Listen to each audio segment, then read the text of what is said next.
Welcome to Over the Rainbow Show with your host, Bob Brown, on Wednesday, the 12th of October 2016 at 3 p.m. Eastern Time, 12 o'clock Pacific Time, and 8 p.m. UK time.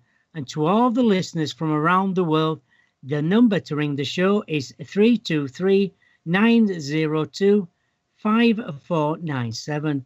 And from the UK, 001 323 902 5497. Well, you can just type in on, type in, go to Beacon of Light chat on Facebook, and you'll see a photo of me with some arrows pointing down. Just below there, you can leave a message, or you can ask a question for Jillian, or you can Skype me at Beacon Light Radio. Well, we've got a really interesting night tonight. A very good friend.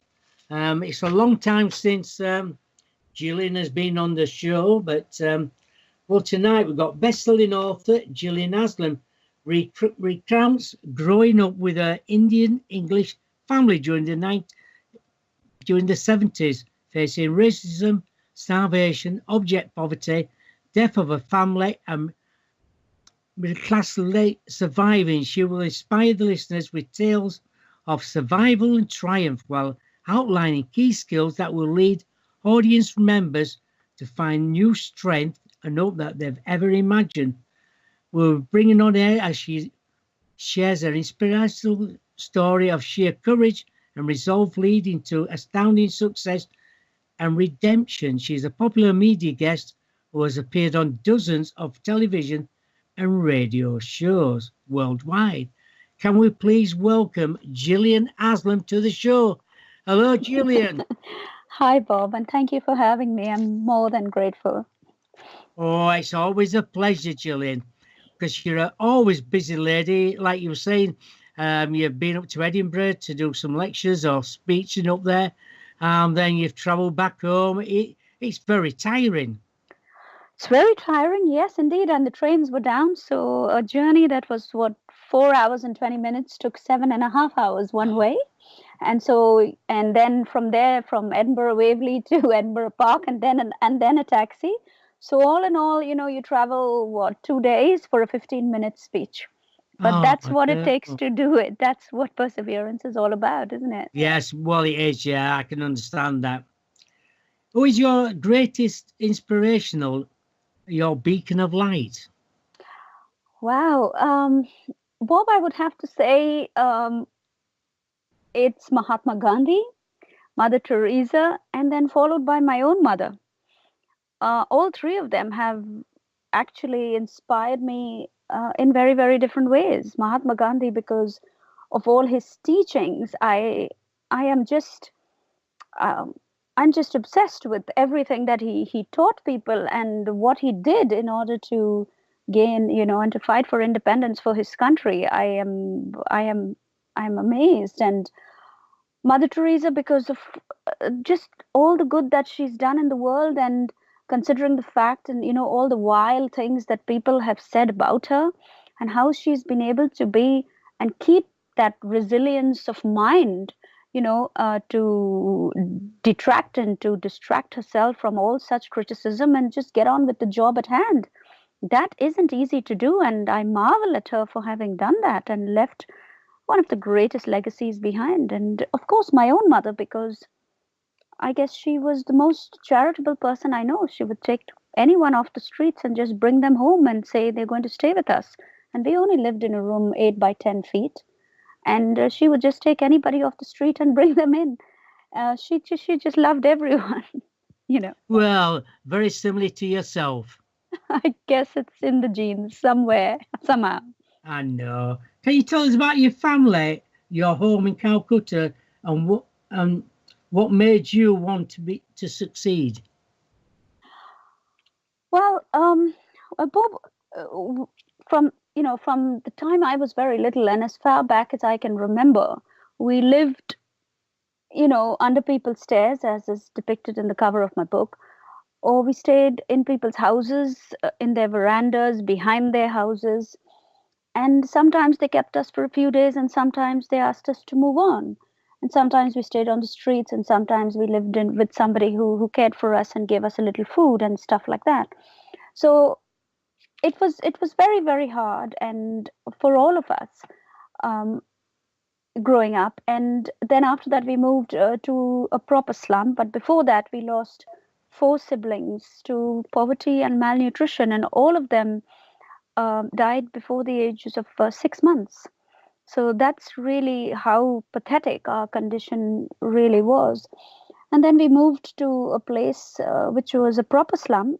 To give you a very brief idea, again, it was the room that I talk about, which was 8 by 10 feet. It still stands to this day, and you can look at all the pictures on indianenglishthebook.com, the website. And there were you had to fill water from a tube well. There were no sanitary conditions. We were what, five kids, parents, and seven little cats living all in one room. So you can imagine and make of it what you may. And there was no, proper drinking water. You were lucky if you had electricity 1 or 2 days a week. And there were, well, 3 toilets that were shared by more than 3,000 people. So that was the condition, and that we lived in for most of my younger life, really. How did you cope? Well, did you think about the future, what could happen in the future, and try to visualize the good times?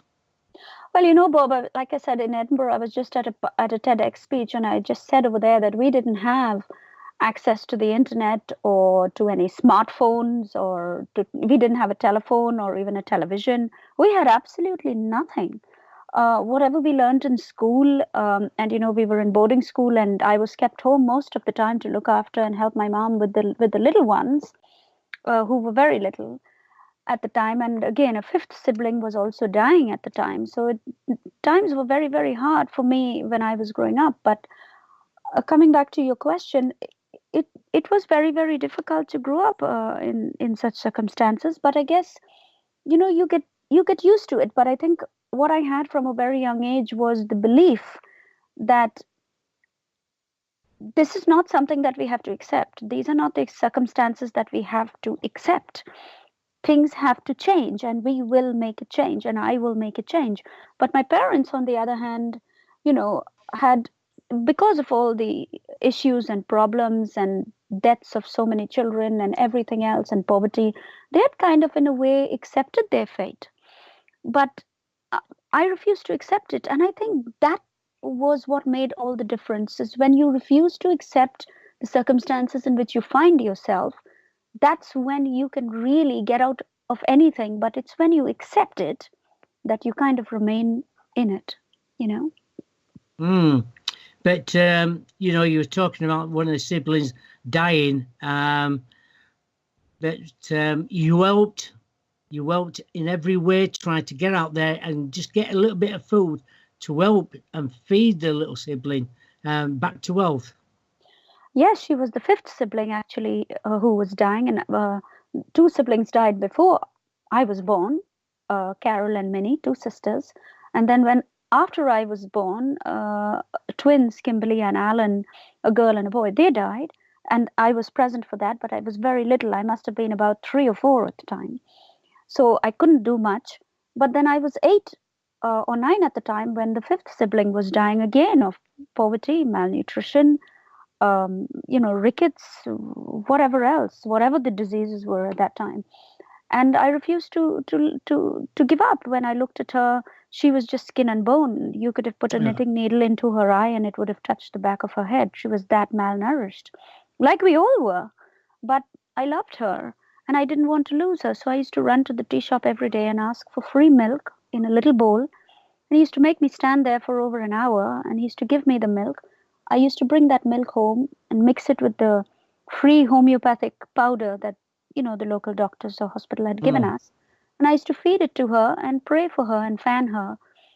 And we nursed her back to health. And today she's married in Australia and has given birth to a beautiful baby girl herself. So it's very precious to us what happened. Oh, I can imagine when she looks back, Did she ever talk about that times? Always. Can you remember what happened? Always, Bob. She remembers everything and she's so grateful.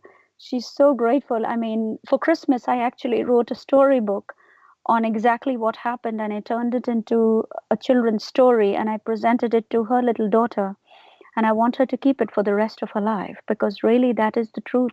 What happened to her mother and why I was so strong, why her mother is so strong, and why I want my little niece to be as strong as we were. So your father, who was taken ill, wasn't he? Yes, my father also took ill. He had quite a few number of cardiac arrests. He had been through a lot. He served in the British Army, Bob, and apart from all of that, the turmoil, he had gone through a first marriage, so there was that. Then he met my mom, and they lost four children, one after the other.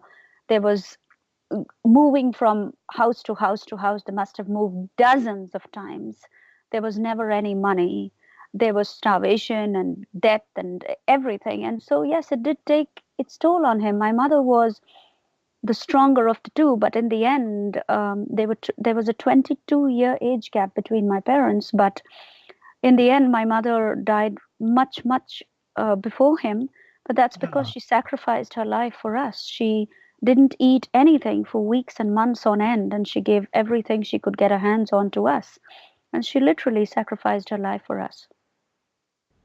Yeah, when you look at that, yeah, that is amazing. But I suppose any family member would do the same. Oh, absolutely. Oh my God. There are women and fathers and mothers and parents, even till this day, who do just the same thing that my mom would do. She would bring home like a little piece of meat and gravy in a little can, and one roti, and when she would bring it, we would just dive into it like piranhas and just finish it because we were so hungry. And Oh, where we would say, Mom, what about you? And she would say, my friend has made me eat so much, I'm bursting, I'm so full. But actually, she hadn't eaten for days. She used to wear shoes with two bits of leather on the top and the bottom and tie it with string. She had specs that had only one lens. And that's how she would move about. And she never ever felt that she had less in any way. She was always thinking of how she could help someone else. That's how she was. very inspirational then, wasn't she? Yes, she was. Yes, she was. Yes. And do you take after your mum? Yes and no. Yes, because I think from a charitable perspective, absolutely yes. I adored what she used to do for people, and I think that's remained with me. Um, like I said, she used to bring a man off the streets, and we used to say to her, Mom, you can't bring this man off the street because we are all girls, and we're living in a very very tiny room. And we used to wait for my dad to come from work and say, Dad, please tell her that she can't keep him. And my dad used to say, your mother's word is final. Children should be seen and not heard. He stays. So that's it. He would just stay with us, and he was a complete stranger. So we learned a lot about sharing every single thing we had. And yes, I picked up a lot from her along the way, but I could never be her. Mm. Hundreds are turning to you for inspiration and to know that you run 5 charities in India. Why do you do this? And when you have faced so much adversity there? Well, Bob, the best way to answer that is the fact that, that's my home, that's my country, that's my city, those are my people, that's my community, that's where I come from, that's where I belong. And it's like, you know, it would be a downright disgrace in some way if it's like abandoning your own family, a Mm. family that has done so much for you and helped you and put you and made you what you are today, in thought, word, and deed. And then you suddenly turn around and say, you know what, I've made it, and I really don't know you because I've made it on my own. I think that would be a downright disgrace because it's the poorest of the poor in that country that saved our lives. You know, the potato women, the tea shop, the meat men, the Yeah. tailors, the barbers, the grocery people, they gave us free food and everything free for as long as I can remember. They didn't charge us, Bob, they had nothing. They are the poorest of the poor, literally, but they shared everything. Do you think it would be ethical for me to turn my back on that? I couldn't do it. No. I couldn't do it. So, you know, and how do I expect other young ones to stand up and to remember their past and not to forget where they come from and their roots and who has placed them where they are in the world today? As Gandhi said, I'm going to repeat the same thing. I wish to be the light that I want to see in others, but I cannot ask others to be that light if I can't be it myself. You know what I mean? I I need to do, be yeah. that. And the charities what you run now, I presume there's no like middlemen. You run it yourself with helpers, volunteers. We have volunteers and we have fully paid people too, and we have about 44 people on the ground there who work 24/7 round the clock. We have now 6 study centers absolutely overflowing with children, street children, who we educate. We also have 3 massive food banks for the aged and the disabled, who are basically people who are incapable in any way to help or for helping themselves. So we give them rations every single month and help them. We also have a youth team who help the young people to find them jobs, train them, public speaking skills, soft skills, employment, all of that. And we have my own sister who works for the disabled team who helps disabled children.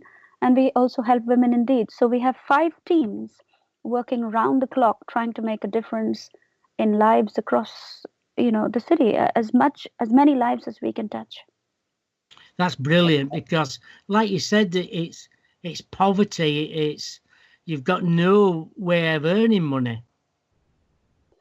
You've got no way of earning money. And Bob, when I look at my own life and I think I have had it so hard, and I only know how much I have had to work and put myself out there. And like I said, even for Edinburgh, you'd sometimes have to travel 2 days for a 15-minute speech. It takes a lot to put yourself out there and to get to where you are. And sometimes, when I look at these young ones in India, whether they are 13 or whether they are 5, I look into their eyes and I feel, oh my goodness, they have no hope at all. If people like us don't help them, who will? Bob, there are 2 sets of Oh, people: yes. those Yeah. who can afford to pay for what they want and those who just can't. We have got to understand this, and we have got to try and make a difference to those lives too. We we are one race, of people. We can't forget that. That's true as well. I remember reading about when you first got your job. Yeah. That must have been amazing. It was amazing, but then, Bob, we were very lucky. We were taken Can into. you tell the listeners that, how many went for the job and God's will, you got the job. Yeah, and like I said, Bob, we were taken into a free school which was started by the British, but at that time the principal was Mr. Cameron, just the most marvelous gentleman, and he took us in, no questions asked, took us in free of cost. My parents couldn't afford to pay any kind of fees, but we went into a Christian school and we got the best education, and we were very, very fortunate. We had marvelous teachers and matrons who changed our lives and inspired us and made us feel that we were no different from any rich child or any child that was, who came from a more affluent family. But at the end of the day, that remained with me, and I was determined to get out of that city. I was determined to get out of that slum. I was determined to help my family.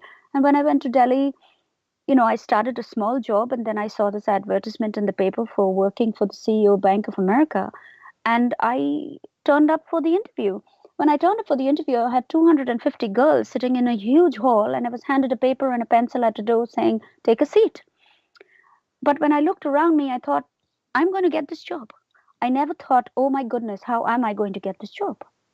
It was 50-50 kind of thing. I took a seat and we went down from, 250 to 150 to 100 to 75, 53, and I got the job. And I was over the moon because it just depends, Bob, on how badly you want something in life. Mm. And when you want something so badly, and you want to change the lives not just of your little siblings, and you want to move your family out and you want to help them, but you also have this thought process of helping more and more people who are, less fortunate. God, I think he just makes it happen, but that belief has to come from you. Mm. And it sounds as though, so did that change? Did you manage to find somewhere else to live? Oh my God, Bob, that job changed my life. I don't know, like day and night, because yes, I was flown all over the world several times on world tours. I picked up so many awards for the bank. I was working for the CEO, and at the same time, I was also the head of their five charity divisions for all four metropolitan cities. So I was able to put my passion into the job, which was right down my street. And of course, it opened avenues. And while flying all over the world, I came here, found my parents' ancestral papers. We came here on my mother's side, and I was able to help my whole family to come away. Um, and of course, my boss, was just a gem of a person. He just gave me the biggest redundancy ever and helped me to come away, because he just saw that I worked two jobs and I worked 20 hours a day, and I was willing to do whatever it took to just get ahead. But it's just amazing story how you've gone from, from nothing, got into banking, but it's dedication with you and hard work, and I can see you doing lots of charities all over the world and bringing joy to a lot of people. Oh, Bob, it's my mission. It's my mission. It's my passion. It's every single thing I live for. I just don't want anything else in my life. And like I said to somebody on Facebook today, I'm so glad that now, initially the interviews were about me and, how I did things and how I changed my life. But now it's more about getting the awareness out about helping other people who are in desperate need of our help. And I think that's what I live for, really. Every single day I wake up thinking that every hour is precious and I can do something to help somebody with every hour in the day, and I don't want to lose that. Um, how do you say, you talk about being Indian, but what does Anglo-Indian mean? Or Anglo-English? Anglo-Indian, yes. Well, Bob, I'm an Anglo-Indian girl, and so the Oxford Dictionary as well as Wikipedia um, have two different definitions for this, and I'm always asked this on so many different interviews. And I always say, I'm Indian, and I'm always told, Jillian, but you don't look Indian, and you by way of your blood and your genes, you are not Indian. But you know what, Bob? It's ultimately it comes down to how you feel. Like I said, the Oxford Dictionary and Wikipedia actually define Anglo-Indians as either a British or an English father or an Indian mother, and or vice versa, or a person with British descent, born in India or living in India. But the way I look at it is, my community know who I am. Everybody knows I'm an Anglo-Indian. But at the end of the day, Bob, I really and truly feel it's more important for us to understand that we are first human beings, and then we are American or British or Jewish or Mm. Czechoslovakian or whatever else. As Gandhi said, I am a Muslim and a Hindu, a Christian and a Jew. And we must understand that when we speak of these things, we are actually just continuously hurting other people. And it needs to stop. Science says that we all originate from Africa. So, what difference does it really make? I'm a human being and I want to help every single human being, as many as I can, and those in desperate need. So, I don't care what people call me at the end of the day. I'm very proud to be an Anglo Indian. I'm very proud of my community, my school, my parents, and everything else. But you know what? At the end of the day, it's not important. No, it's all about life, and it's who you are as well. who you feel inside of you. Exactly. And I feel 100% Indian. It's where I was brought up. It's what I know. I mean, even at the TEDx conference, people were like, "You can't be Indian. That's just not possible. You're just not Indian, Jill. How can you say that?" And I'm like, "Look, it's what I feel. I am." The BBC have asked me, but Jillian, after everything you've been through, do you feel British or Indian? And I said 100% Indian. And if I didn't say that, it would be a downright disgrace. So, but at the end of the day, it just, I don't know, Bob, why I keep being asked this question. Really and truly, is it important? Or is it important to actually think about the people who are in desperate need and try and help them, whether we are red, black, white, or yellow, or green, or wherever we come from? We've got to look for the commonalities among us and not the differences, because it's those commonalities that can bring us together, Mm. and not these differences that we keep making between ourselves, these barriers that we keep setting up, you know. I've never been to India. I'd always want to go one day and do some voluntary work. You But must. when you think about Calcutta, what's the population there? I have no idea of the number, Bob, but I could have definitely send that to you. But yes, of course, it is an overpopulated city. I'd say that. But at the end of the day, it's also a very, very warm city, and it actually is where most of the, very many intellectual people come from. Rabindranath Tagore comes from there. The great poet. A lot of highly intellectual people, come from there. It's a very warm city. It's to to give you an idea, Bob. It's a city where the Jewish, the Chinese, the Anglo Indians, the Muslims, the Hindus, they all live side to side and back to back with each other, and they all live in harmony and peace. So you would go to a Chinese hairdressing salon, and all the Chinese girls would speak Bengali over there. Imagine. Mm. And if you speak to the Bengali girls, they would all speak Chinese, you know.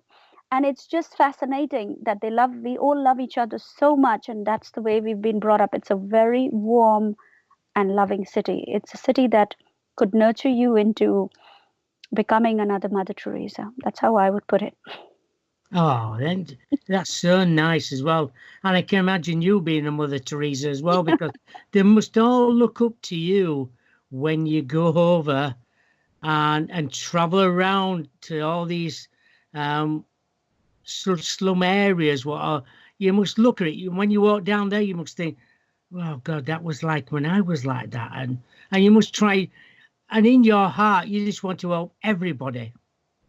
Oh my gosh, Bob, sometimes I go there and I do, of course, I do speeches in as many schools and universities as I can. And these are in the private, full paid institutions, but I never fail to go to the slum areas and gather 12 schools, 15 schools all together and talk to the kids. And when I first start to talk to them and I say, do you believe that you could do and be anything you want, and you won't have any hands go up? But after I tell them my story, and after I say to them, I'm coming back because I love you all so much. How would you feel if you were abandoned by your family? I don't want you to feel that way. I'm coming back because I'm your family. And Christmas time especially, you come back to the people you love. You come back Mm. to family. Everyone goes home. And so I've come back to you because you are my family. And that's why I'm here. And after that, Bob, if you ask them, do you think that you can achieve anything you want in your life? Every little hand goes up. And that to me is priceless.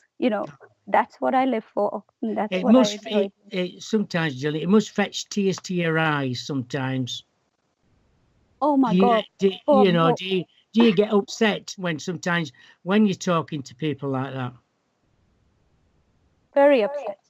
Very, very, very upset. Of course, those little ones look to you. If you look at some of the press articles, it says goddess of all things. That's what they call me. And they have Didi, ma'am, auntie, call me anything. But it's like taking the word hope and putting it back into the word hopeful, because Today, Bob, we all use the word hope and hope and hope, but really and truly, it doesn't really mean anything anymore until you don't put action into that and you actually go to them and say, you know what, I'm here and I'm going to help you. I'm never going to leave you. You know, um, y- you can hope, and I'm going to be here to support you till you get strong enough. That is just priceless, Bob. They need that support system. They need that support mechanism. They need that figure, that help. And I think our teams across, from the aged to the children to the youth and the disabled are doing a fantastic job. Those people are just such great human beings with the amount of work they do. And I think we've become one family now. We are no longer teams of different people.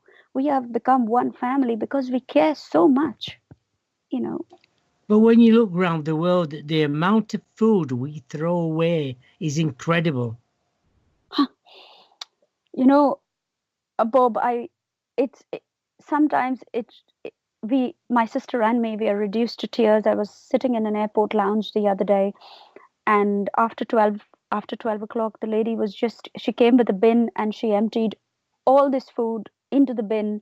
And I walked up to her and I said, are you just going to throw all that away? And she said, oh yes, it's past breakfast time, so we have to throw everything away and we have to put out the fresh food. Mm. And I just went back and sat with my husband and I was in tears. And I said, can you believe this? They are little ones who are starving. They can't get one dried crust of bread. They don't have anything. And all around the world, every airport, every restaurant, every hotel, it's just throwing away food. Can this really be right? Is there a God? Is this really happening? And he said, oh, don't get so serious about these things. And I said, I'm sorry, I do have to, because I know what it is to starve and I know what it is Mm. to, not have. There are thousands of people, Bob, every night, just in India alone, and of course, Africa and around the world, who actually close their eyes and go to sleep, but they don't die of any disease. They die of hunger. They Yes. die of hunger alone.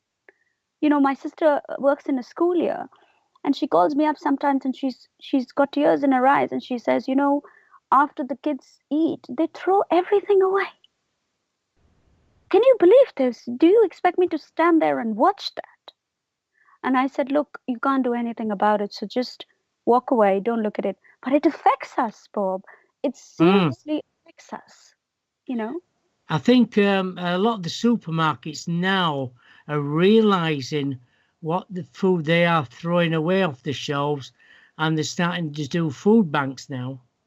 Well, they need to understand, Bob, that, with every morsel of food that they throw away, they're actually killing one person. That is really the truth. Yes. That is really the truth. And we have to understand, again, as Gandhi said, there is actually enough resources on our planet for every man's need, but there isn't enough for every man's greed. And if we stop the greed, we can supply that need. That's all. We need to just stop buying things that we really don't need.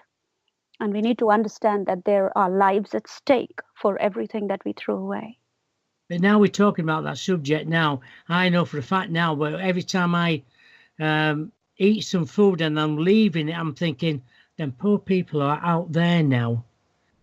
That little bit of food I might throw in a bin would help a young sibling for that day. Bob, let's give you an example. I work with very, very sick children who have dozens of different types of cancer. They suffer with thalassemia.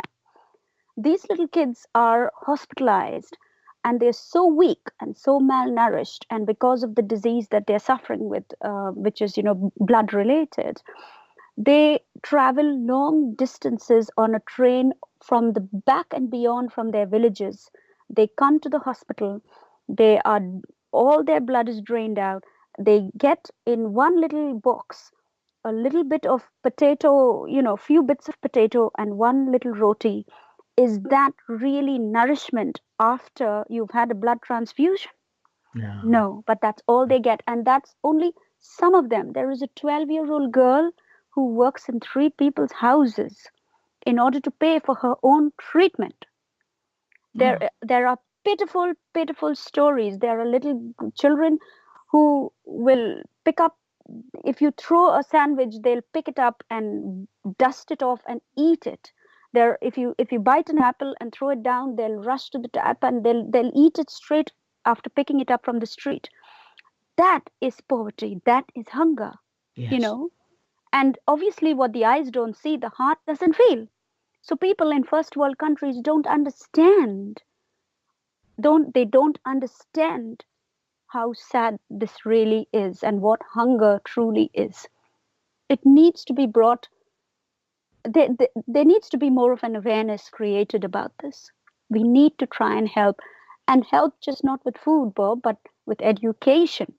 Yes. For example, there's the aged. They are bent in two. They couldn't help themselves even if they tried. Look at the help that the aged get here, but they get nothing there. They would just die off the streets. That's terrible. Yeah. That is awful to say it's your mom or your father. Yeah. And there's nothing you can do for them, because if you're trying to get help, and I know for a fact your mother and father would say, feed the children first. Well, Bob, I know what it is, because when my mom was dying of cancer, I had to queue for 3 consecutive days in a queue just to get to one window, to get one card to put her and admit her into a free hospital, into a ward where there were hundreds of patients. But what to do? I know what it takes. I know how sad it is. And when you have your dying mother in your arms and you can't save her, do you understand how that feels? Oh, yeah. When you have children who are dying around you every single day and they are your siblings, like I said on the TEDx show, you talk about change and transition. Do you know what real change is? We are talking about going to Mars. We are talking about robots and lasers. All very well, all great for the world. And I admire you people. But what about the change where one day you wake up with siblings and the next day they're just dead and gone? What about one day when you're in one little home living under the stairs and the next day you're thrown out?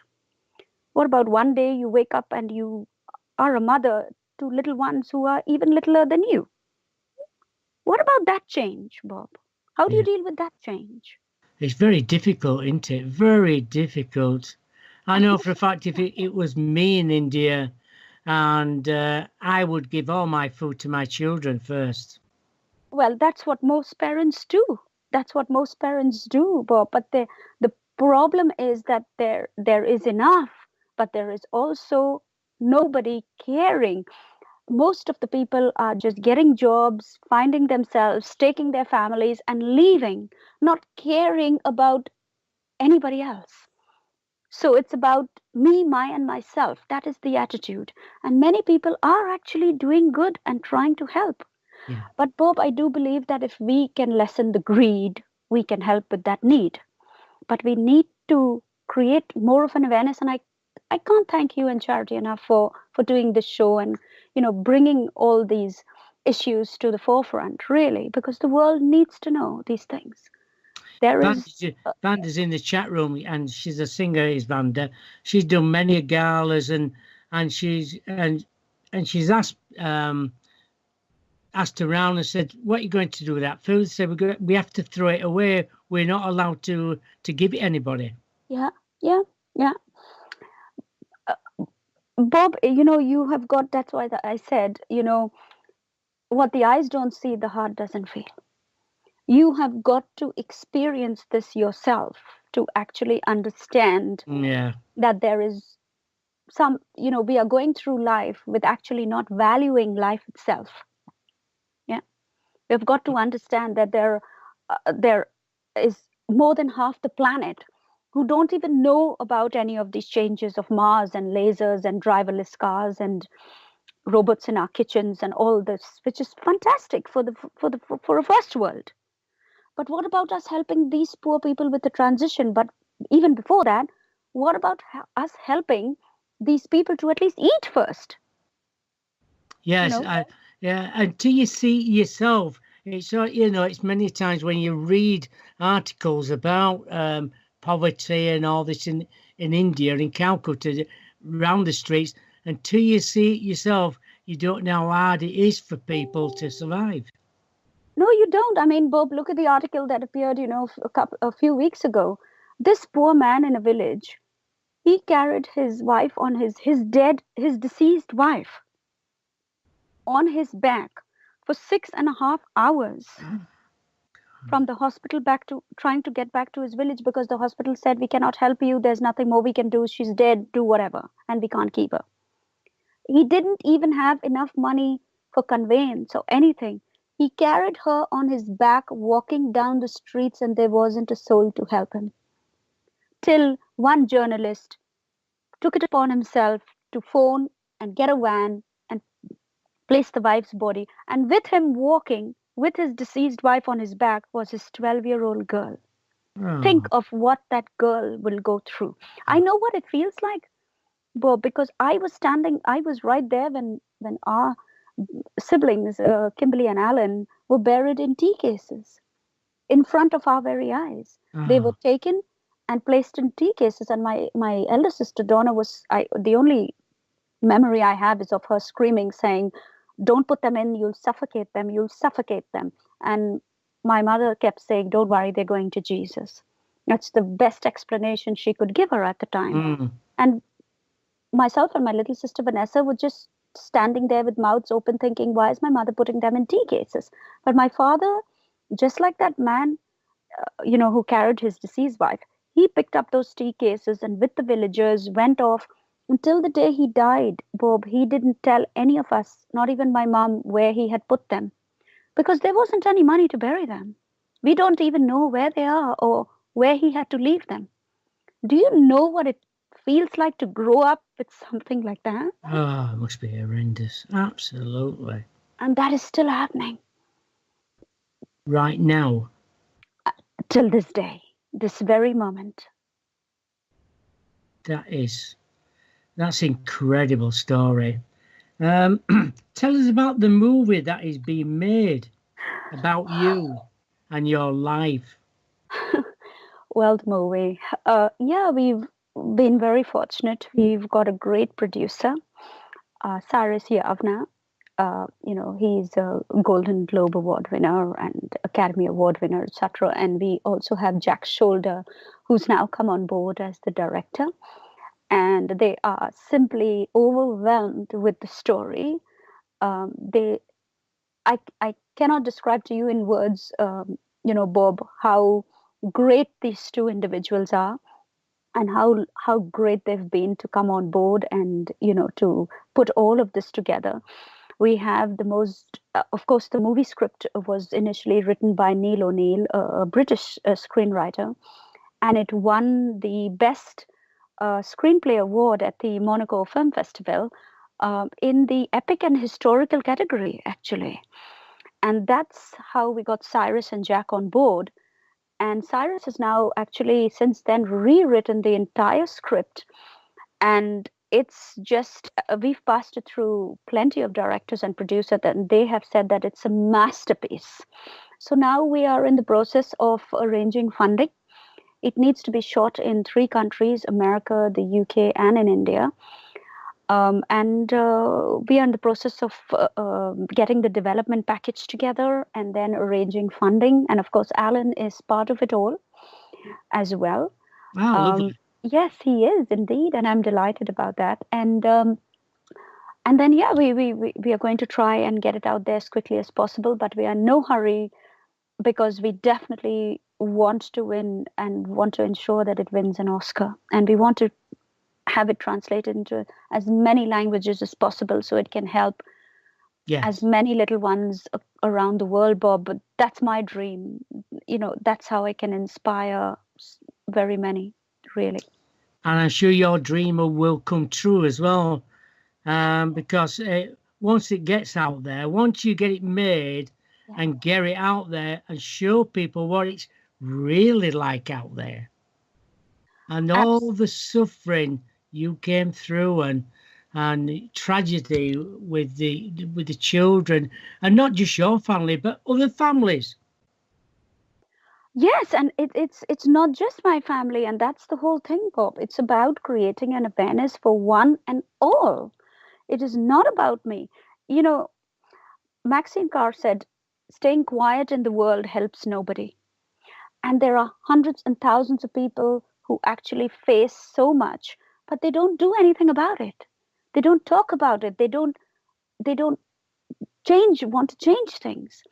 And I've always been a person that I don't, just like any inspirational speaker out there, or motivational speaker, whose limbs have been amputated or have met with very serious accidents or lived through tragic circumstances. That is what public speaking and motivational speaking is all about, when you use your voice to change the world. And that's really what I want to do. I've already changed hundreds and hundreds of lives just by the book, just by speaking, and I'll cross thousands of miles if I can change one life. That's what I will do. That's what, we have to do. And I think the movie will just help that, a hundredfold, Bob. Oh, I'm sure it will do. But it's so nice, but you've managed to get food banks organised where, you can feed a little bit. Everybody gets a little bit of food.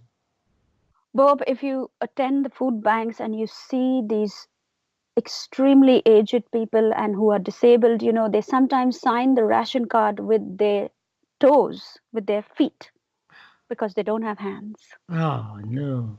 And it's overwhelming. You can't control your tears, and you see these people, and the minute they see you, they bend down and touch your feet, because it's life, it's food, it's love, it's care.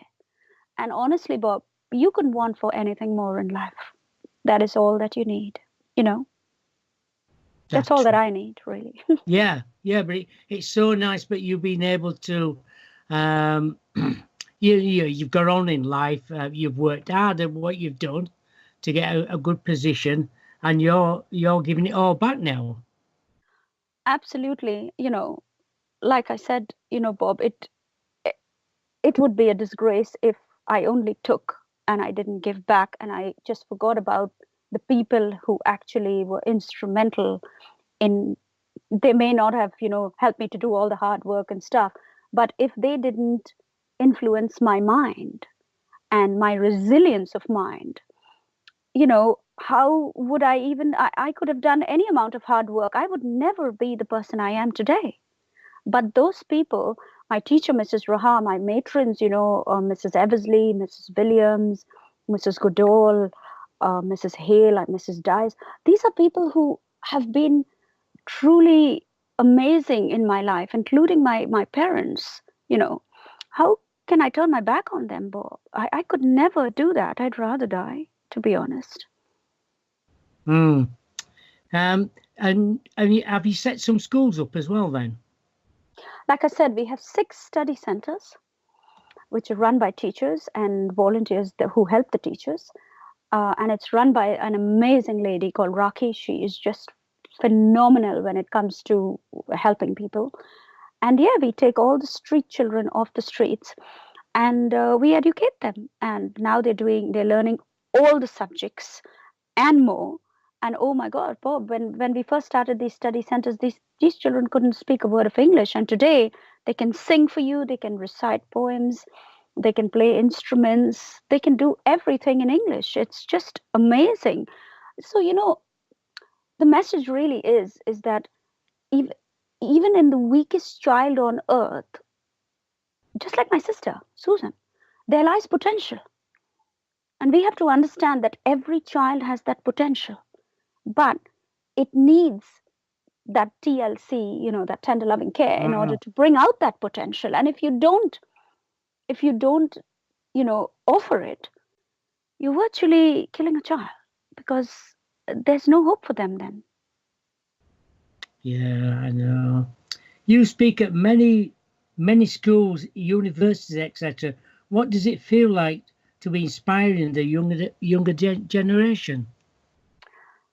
Well, Bob, when I speak at universities like, like recently at the Harriet Ward University or Cambridge or King's College in London and the more affluent schools and unis, I talk to these students and I share my story and I give them statistics and evidence of really what is out there.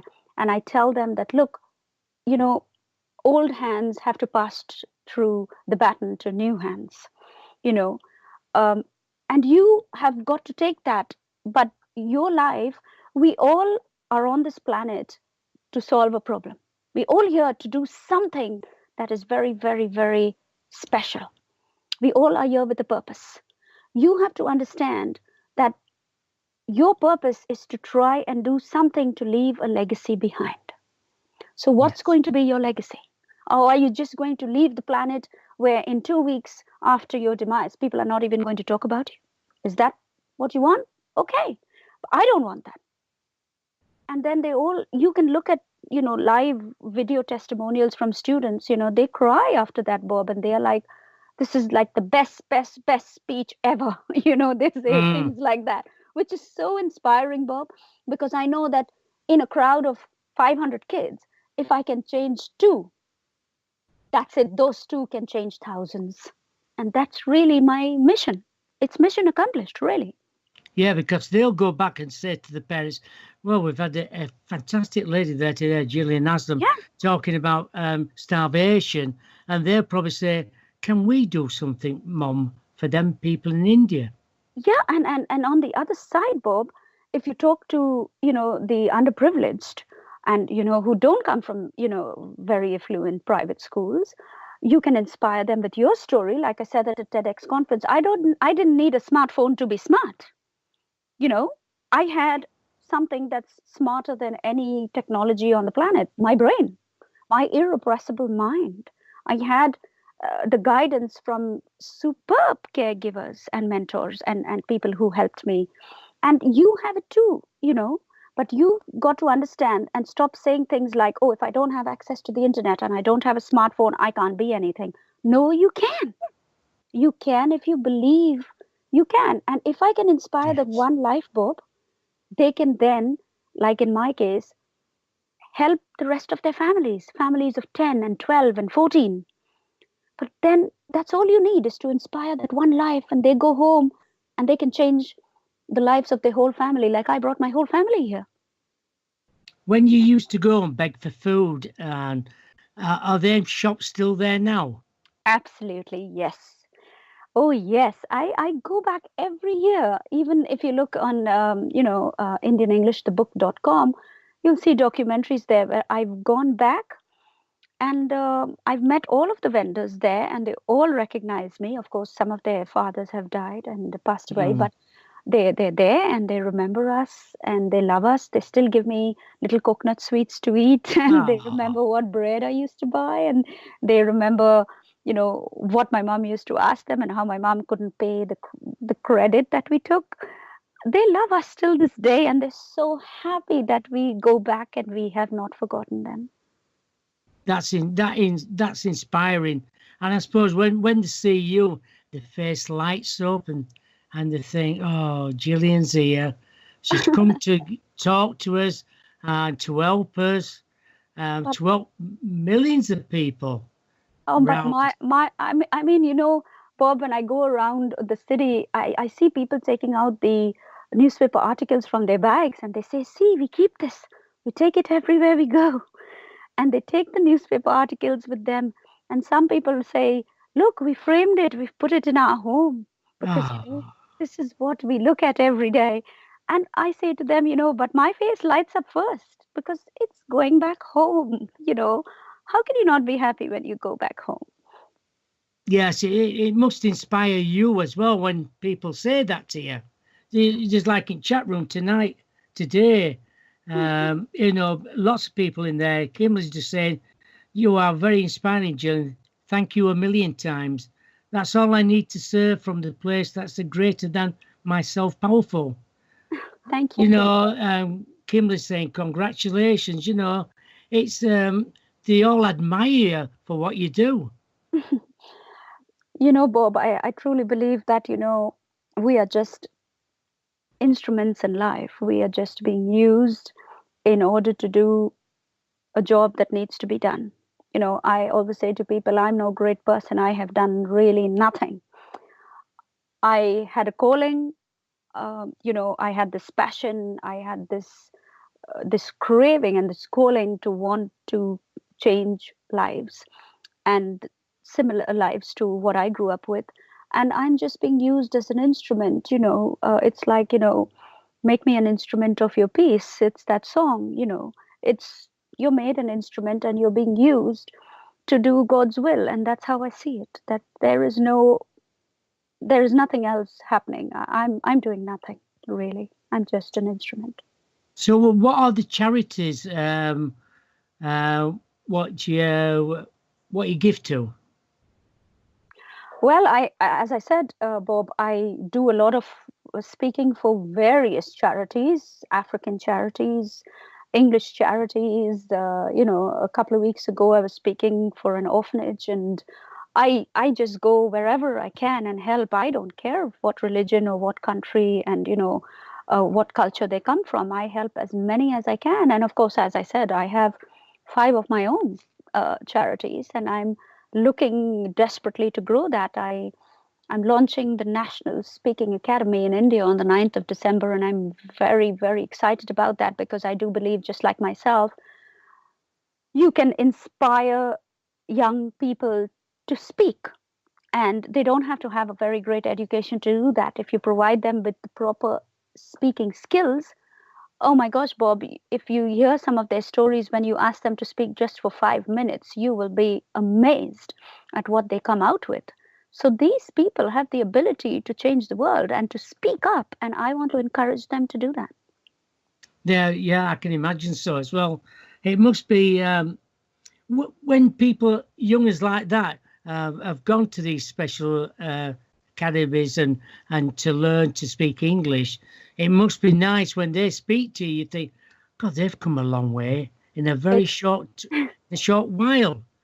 You might have seen them 6 months ago, and then when you've gone back again, they've changed completely. It's very cute, Bob. If you go onto my Facebook page now and you look on my birthday, you have the very little ones who are singing happy birthday to me. And then when they come to the part of saying your name, they all stop because they can't say your name. And the teacher says, carry on. And then they carry on singing. But, it's so inspirational and inspiring to see from that little age right up to the bigger ones who couldn't speak a word of English. And today they're confidently standing up on stage and delivering speeches. That is inspiration to me. That is what it takes. What do you want to do in the future for your charities? I want to expand it across the world because I think people all over the world, Africa, Syria, I look at the difference between Syria and Florida or Haiti and Florida. Look at the difference. I mean, it shouldn't be like that. No, there is a huge divide, Bob, and we have to help. I mean, I may die trying. I don't know, but I'm going to give it the best shot I have. That's all I can say. It's like Aleppo as well, where people are getting bombed for nothing. Nothing. And the people who are suffering are the poor, innocent people who have actually done nothing. Who are not part of any of all this. That's true. And sometimes I think it's greed.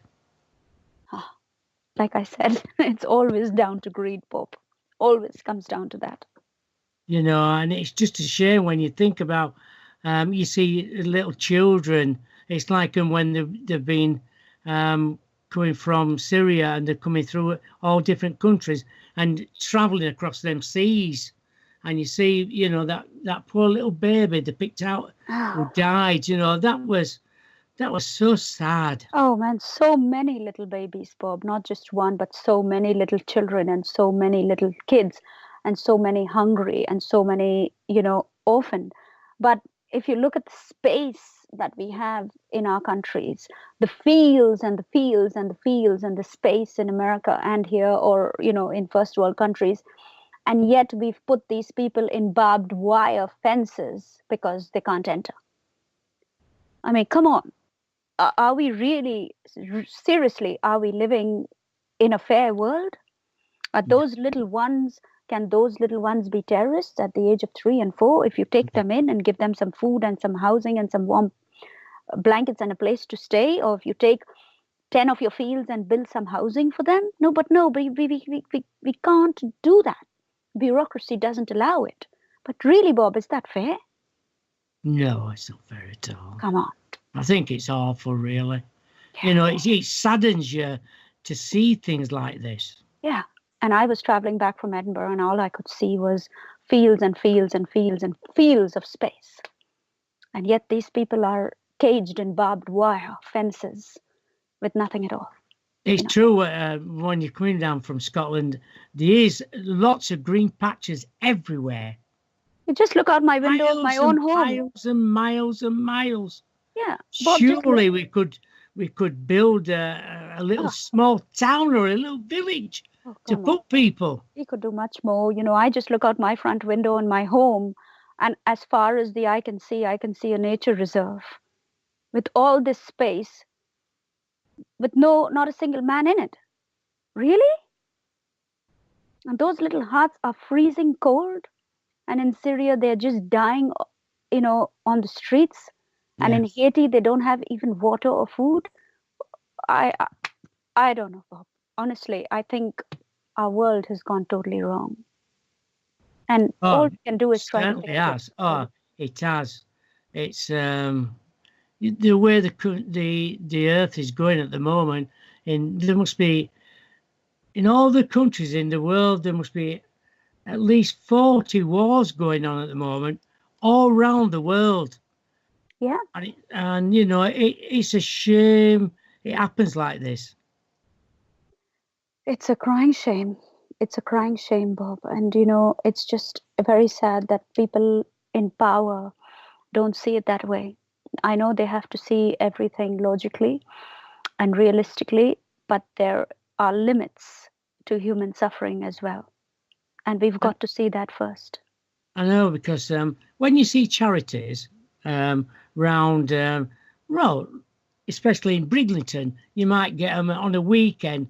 It'll say charity for Africa or so and so, so and so. But a lot of people say, well, they've been giving this for 20 years. Where does all the money go?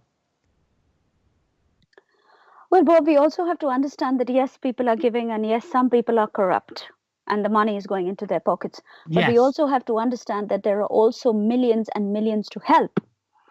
And if half the world who live in first world countries and who are educated and who do not make an effort to help the other half of the world, it's never going to happen. There is always going to be that divide. You know, we've got to make it happen.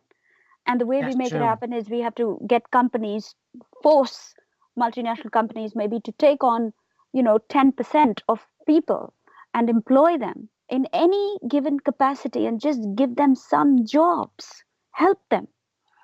Make schools take on 20% of children free, like we were taken in free and we were given an education, but that doesn't happen. It's funny, Kimberly's in the chat room. She said, can Jillian get a sitting with Donald Trump? Oh my gosh, believe it or not, Bob, when his wife made that speech and it was compared, to Michelle Obama's speech, I did actually send an email to her. And I said to her, I can fix your problem within 5 minutes. Let me help you. I did. Good for you. Because I could, and I know how to fix those things. She would have been worshipped, but, I guess there are millions of people writing to her, so you do get lost. But I did write to her and I did say, I can help you, please. Just listen to me, because then in turn you can help me to help the people who are in desperate need, It's them at the top who got the power, but when it's... A lot of people say they always look after themselves first instead of helping other people. Yeah, and that's okay, Bob. Charity does begin at home. So you do have to look after yourself first, and there's no harm in that. But I think, as we said, it's the greed that has to be looked into. We don't need to buy our kids so much of surplus stuff. We don't need to buy them 10 and 20 gifts at Christmas. We don't need to have 5 television in our houses, television sets. We don't need to have 3 and 4 cars, you know. But as I said, what the eyes don't see, the heart doesn't feel. And if you don't make this, you know, if you don't create an awareness, like your show is doing, people are never ever going to get the picture because they're just fed up of seeing all these dying and sick children on television. But it isn't just about that. The problem is much more serious than we all, can ever imagine. Yeah, I'm going to ask you a question now. I know you'll give a nice answer as well. What did you do when you first got your first pay packet? When I got my first pay packet, Yeah. um, Did you go to paid the school fees of my siblings, my 2 little siblings. That's what I did because I worked 2 jobs just to help educate them. And that's what I did because that's what I had to do. I hardly ever had any money left for myself at all. So it was very, very little money. So it was about rushing to the hospital and getting my mom a meal because she was dying of cancer at the time, and trying to give her something like an apple or some milk or something, paying the rent of our little room and paying the school fees of my siblings, the 2 little ones, and things like that, Bob. There was nothing else. I didn't ever, I don't remember having a normal teenage or upbringing, or like going to the prom or going to parties or having a normal life. I never ever had that. And even when I started work, it was responsibilities all the way. I didn't enjoy any of that. Well, that says a lot about you. Thank you. Helping your family first and not yourself. Absolutely. Well, Bob, when you have such huge responsibilities at such a young age, you have got to carry them out, and you become a very serious person very early in life, because then you're not worried about yourself, but you're worried about the little ones. I remember when I used to go and when my mom used to leave us in that little slum and say, I'm going out and I don't know when I'll be back, but Jillian, look after the little ones. And there I used to have these little set of eyes looking up at me saying, Julu, anything to eat? And I used to look at them and say, of course there is. I'll just be back. And I used to run to the tea shop and I used to dig out all the ash from his oven, these great big ovens that he used to make all these curries and rice and Indian sweets. And I used to go and say, I'll do it. And he used to say, okay, fine.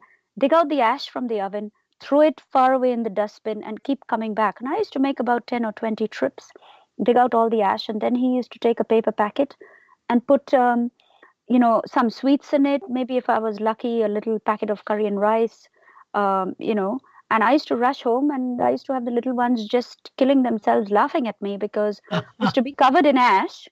Only my eyes were showing, so I used to be looking like a ghost. But they were happy and laughing at the same time because I brought home some food and they were eating it. But they used to be laughing at me with the way I looked. But that gave me immense satisfaction because I get that food home to them. I bet it did, Jillian. To see them smiling as well. Yeah. And so what? Whatever it takes. When you love somebody, you do whatever it takes. Of course it does. Well, we've just come to about the end of the show. We've run over, but I'm sure Charity is all right about it. Thank you. Can you let everybody know where they can get in touch with you and if they want to give a donation or anything? Bob, I'm all over Google. You can't miss me. It's putting in my name will just bring everything up. But there's my the Indian English site is www.indianenglishthebook.com. It's all about the story. And then about the charity work we do, you can look at videos, pictures, all the work that the team do, and all the aged, the little ones, the food banks. And that's at www remediatrust.org. So it's Remedia, Remedia, trust.org. And then there's my main site as a speaker, which is jillianhaslam.com. And I think from there, you'll just get to everything basically that I do. But thank you for that. I'm more than grateful. Oh, it's been a pleasure. You know, it's quite a while since you've been on. I think it might have been 2014. I'm not right sure. It's been quite a while ago. Yeah. And I was only thinking about you not long ago. I thought, Jillian, it just came to me. Thank you. I thought I must get Jillian to come on the show on Beacon of Light Radio because, you know, I've gone from Blog Talk Radio to Beacon of Light Radio now. And I think it's one of the best radio stations on the internet now. Yes, and I love the name. I think it's very, very appropriate for anybody who's, you know, trying to hold a candle, you know, to someone else's life. I think it's very appropriate. But thank you, and thanks to Charity too for having me on the show. It's been an honor. I think Charity just wanted to have a quick word with you when the show finishes. She might just want to ask you a couple of questions. Sure, not a problem at all. That's all right. Absolutely. And I'd like to say thank you to Jillian, and thank you for all the people in the chat room tonight. You know, they're loving the show. They're loving you as well, Jillian. And I love them too. They're so proud of you. And Kimberly just said, a great show, Bob and Jillian. Please take your moment to enjoy your birthday as well, Jillian. Yes, I know. She said you deserve it. Thank you so much. I'm more than grateful. I really am. Thank you. Oh, and then on my show on Friday, I've got Robin Marie. We're going to talk about scrying on Friday, photo scrying. So, and that's at 3 o'clock Eastern time as well on Friday. So I'd like to say good night and God bless to everybody around the world who's listening to the show tonight. I'm sure everybody's enjoyed it as well. Thank you. Good night and God bless. Thank you again. Good night and thank you again. Bye-bye. Bye.